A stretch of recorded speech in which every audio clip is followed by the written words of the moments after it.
Ma'am, kailangan na po natin ng sugar. Opo, ma'am eh. Ubus na po yung asukal natin. Wala na po tayong madedeliver kay Mrs. Torres pag wala na. Ilan ba? Gano'ng karaming kailangan? Ay, ma'am, mga 5 kilong asukal.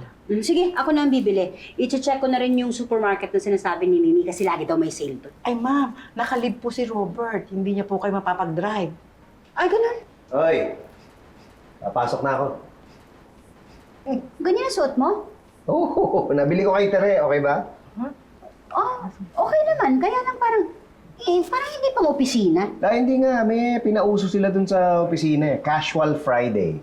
Bale, yung mga empleyado, hindi kailangan mag-uniforme. So ako, hindi na ako kailangan mag-formal. Kailangan ako ganito. Nagmamadali ka ba? Hindi, bakit?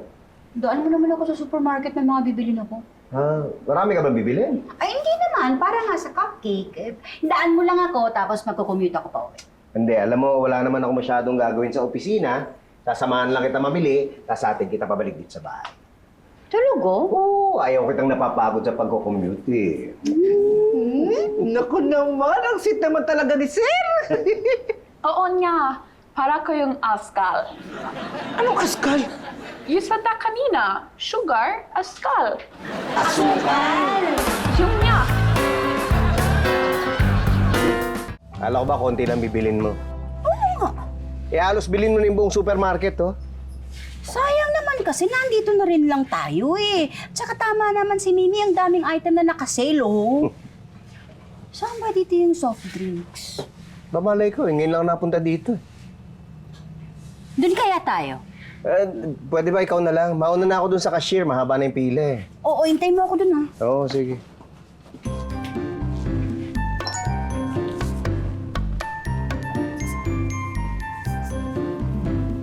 Excuse me, saan dito yung mga deodorant? Hindi ko alam. Yung mga noodles? Hindi ko rin alam eh. Yung mga sabon panlaba? Sorry, hindi ko alam eh. Yung manager nyo, nasaan? Anong manager? Yung boss mo, irereklamo kita, wala kang alam. Ka ba? Uy, hindi naman ako nagtatrabaho dito.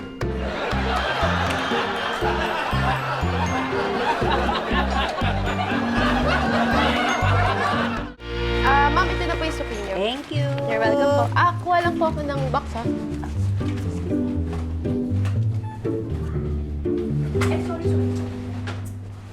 Ikaw rin magbabox?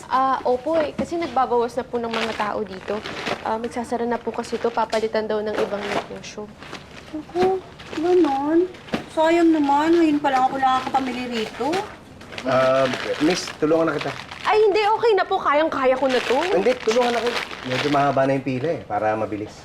Ay, sige po. Sige, ako bahala. Okay lang yan. Salamat po, Sige. Manuluto! Uy! Sir Carlos!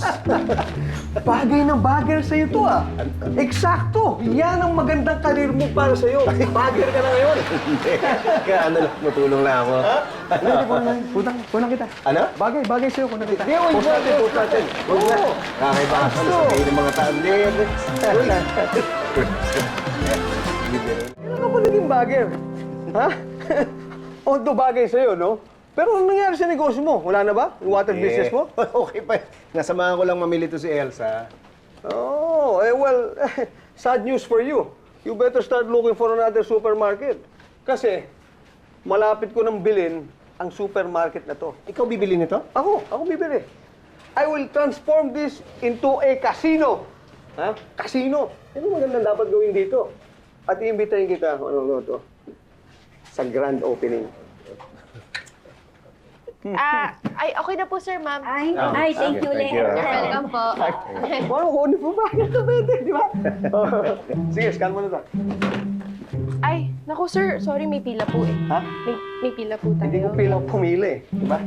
Sige, scan mo na. Hindi mo narinig sinabi ko. Bibiling ko na to.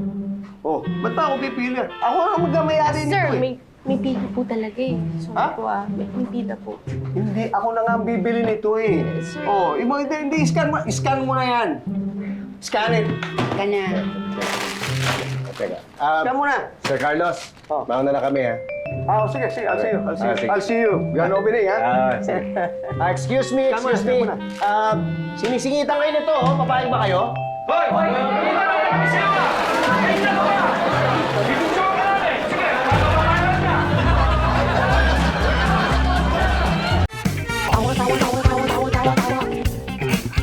Idol! Click and subscribe